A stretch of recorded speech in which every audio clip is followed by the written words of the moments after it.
തിരുവചന പ്രദീപത്തിലൂടെ ഇന്ന് നാം ചിന്തിക്കുന്നത് വീണ്ടെടുപ്പുകാരനെ നൽകിയ ദൈവത്തെക്കുറിച്ചാണ്. രൂത്തിന്റെ പുസ്തകം 4-ാം അധ്യായം 14-ാം വാക്യത്തിൽ ബേത്ലഹേമിലെ സ്ത്രീകൾ നവോമിയോട്, ഇന്ന് നിനക്കൊരു വീണ്ടെടുപ്പുകാരനെ നൽകിയിരിക്കൊണ്ട് യഹോവ വാഴ്ത്തപ്പെട്ടവൻ, അവന്റെ പേർ ഇസ്രയേലിൽ വിശ്രുതമായിരിക്കട്ടെ. ബോവസിനെ കുറിച്ചാണ് ഈ വാക്കുകൾ പറയുന്നത്. ബോവസിന്റെ പേർ ഇസ്രയേലിൽ പ്രസിദ്ധമാകത്തക്ക നിലയിൽ അത്ര ശ്രേഷ്ഠമായ പ്രവൃത്തിയാണ് ബോവസ് ചെയ്തത്. മറ്റാർക്കും ചെയ്യാൻ കഴിയാത്ത പ്രവൃത്തി ഒരാൾ ചെയ്യുമ്പോൾ അവൻ പ്രസിദ്ധനാകുവാൻ വേണ്ടി അല്ലെങ്കിൽ പോലും ആ വ്യക്തിയുടെ പ്രവൃത്തി മറ്റുള്ളവർ പ്രശംസിക്കുകയും ആ നിലയിൽ ആ പ്രവൃത്തി ചെയ്ത വ്യക്തിയും പ്രസിദ്ധമായി തീരും. അതാണ് ഇവിടെ ബോവസിലും കാണുന്നത്.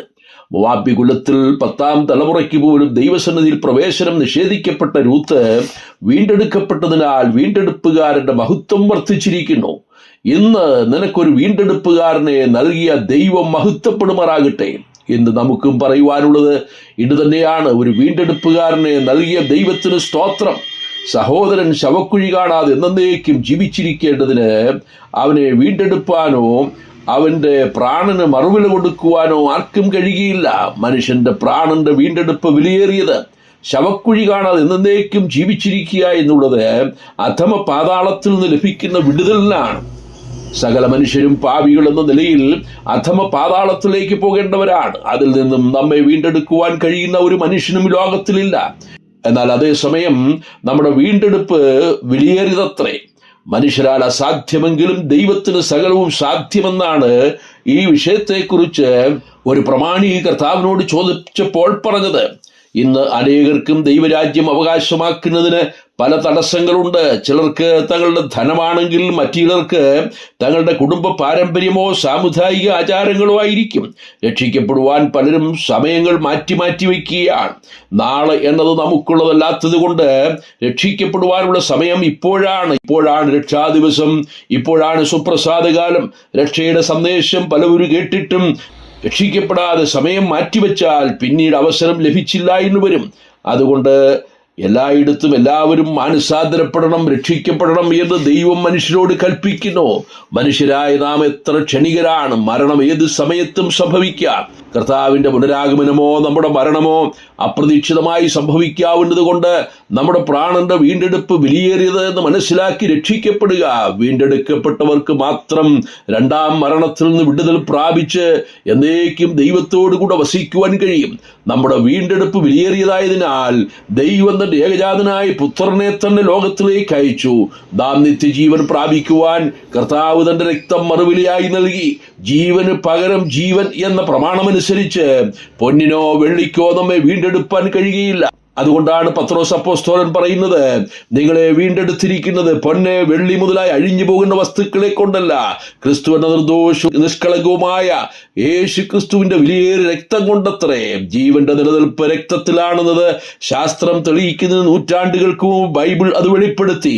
മാംസത്തിന്റെ ജീവൻ രക്തത്തിലല്ലോ ഇരിക്കുന്നത്, രക്തമല്ലോ ജീവൻ മൂലം പ്രായശ്ചിത്തമായി നൽകുന്നത് എന്ന് ലേവ്യ പുസ്തകം 17-ാം അധ്യായം 11-ാം വാക്യത്തിൽ വായിക്കുന്നു. അതെ, ജീവാധാര രക്തം ചൊരിഞ്ഞെങ്കിൽ മാത്രമേ നമ്മുടെ വീണ്ടെടുപ്പ് സാധ്യമാകൂ. അതുകൊണ്ടാണ് പഴയ നിയമകാലത്ത് മൃഗങ്ങളെയും പക്ഷികളെയും യാഗം കഴിച്ചിരുന്നത്. എന്നാൽ അതൊക്കെയും താൽക്കാലിക ശാന്തി മാത്രമേ നൽകിയിരുന്നുള്ളൂ. മനുഷ്യൻ കൂടെ പാപം ചെയ്യുന്നത് കൊണ്ട് വിശ്രമമില്ലാതെ പുരോഹിതന്മാർ യാഗമർപ്പിച്ചുകൊണ്ടിരുന്നു. ആടുകളുടെയും കാളകളുടെയും രക്തത്തിന് പാപങ്ങളെ നീക്കുവാൻ ഒരു നാളും കഴിഞ്ഞിരുന്നില്ല. എന്നാൽ ക്രിസ്തുവിന്റെ രക്തം പരിശുദ്ധമായതിനാൽ അത് നമ്മുടെ ജീവന് മറുവിലയാകുവാൻ പര്യാപ്തമായിരുന്നു. ആ രക്തത്താൽ നമ്മുടെ സകല പാപവും പോക്കി നമ്മെ ശുദ്ധീകരിച്ച് നമ്മെ വീണ്ടെടുത്ത് ദൈവസന്നിധിയിലേക്ക് കൊണ്ടുവന്നിരിക്കുന്നു. ആകയാൽ വീണ്ടെടുപ്പ് ലഭിച്ച സകല ദൈവമക്കൾക്കും ദൈവത്തിന് സ്തോത്രം ചെയ്യാം. എനിക്കൊരു വീണ്ടെടുപ്പുകാരൻ നൽകിയത് കൊണ്ട് ദൈവമേ, ഞാൻ അങ്ങയെ വാഴ്ത്തുന്നു. നമ്മുടെ വീണ്ടെടുപ്പുകാരൻ മരിച്ച് അവസാനിച്ചവനല്ല. യോബ് പറയുന്നത് പോലെ എന്റെ വീണ്ടെടുപ്പുകാരൻ ജീവിക്കുന്നു, അവൻ ഒടുവിൽ പൊടിമേൽ നിൽക്കുമെന്ന് ഞാൻ അറിയുന്നു. എന്റെ ത്വക്കിങ്ങനെ നശിച്ച ശേഷം ഞാൻ ദേഹസഹിതനായ എന്റെ ദൈവത്തെ കാണും. ഞാൻ തന്നെ അവനെ കാണും, അന്യനല്ല. എന്റെ സ്വന്തം കണ്ണ് അവനെ കാണും. എത്ര വലിയ പ്രത്യാശ! നാം ഇന്നുവരെയും നമ്മുടെ വീണ്ടെടുപ്പുകാരനെ അക്ഷരികമായി കണ്ടിട്ടില്ല. വിശ്വാസത്താൽ നാം ആ വീണ്ടെടുപ്പുകാരന്റെ മുഖം ദർശിക്കുന്നു. രക്തം മറുവിലയായി നൽകി വീണ്ടെടുത്ത ആ വീണ്ടെടുപ്പുകാരനെ നാം മുഖാമുഖം കാണും. ഈ വലിയ പ്രത്യാശ നമുക്ക് നൽകിയ ദൈവത്തിന് സ്തോത്രം. മരണത്തിന്റെ അധികാരിയായി പിശാചിനെ പരാജയപ്പെടുത്തി മൂന്നാം നാൾ ഉയർത്തെഴുന്നേറ്റ് നിന്നും ജീവിക്കുന്ന നമ്മുടെ വീണ്ടെടുപ്പുകാരൻ ഒരു നാൾ മടങ്ങി വരും. തൻ്റെ രക്തം നൽകി വീണ്ടെടുത്ത തൻ്റെ വിശുദ്ധ സഭയെ തൻ്റെ സവിധത്തിലേക്ക് ചേർക്കുവാൻ ആ അനുഗ്രഹിക്കപ്പെട്ട നിമിഷത്തിനായി കാത്തുകൊണ്ട് പ്രത്യാശയോടെ നമുക്ക് ജീവിക്കാം. കർത്താവിൻ്റെ നാമം ഇന്ന് എന്നേക്കും മഹത്വപ്പെടുമാറാകട്ടെ. സ്വർഗീയ പിതാവേ, ഞങ്ങൾക്കും ഒരു വീണ്ടെടുപ്പുകാരനെ നൽകിയത് കൊണ്ട് നന്ദിയോടെ സ്തോത്രം. ഞങ്ങളുടെ വീണ്ടെടുപ്പുകാരനെ ഞങ്ങൾ ഇന്ന് വരെ അക്ഷരികമായി കണ്ടിട്ടില്ലെങ്കിലും വിശ്വാസത്താൽ ഞങ്ങൾ അങ്ങയുടെ മുഖം കാണുന്നു. ഒരു നാൾ ഞങ്ങൾ അങ്ങയുടെ മുഖം കണ്ട് സന്തോഷിക്കും, നിത്യം അങ്ങേ ആരാധിക്കും.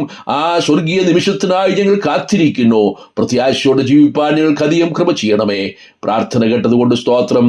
ക്രിസ്തുയേശുവിന്റെ ധന്യമായ നാമത്തിൽ തന്നെ ആമേൻ.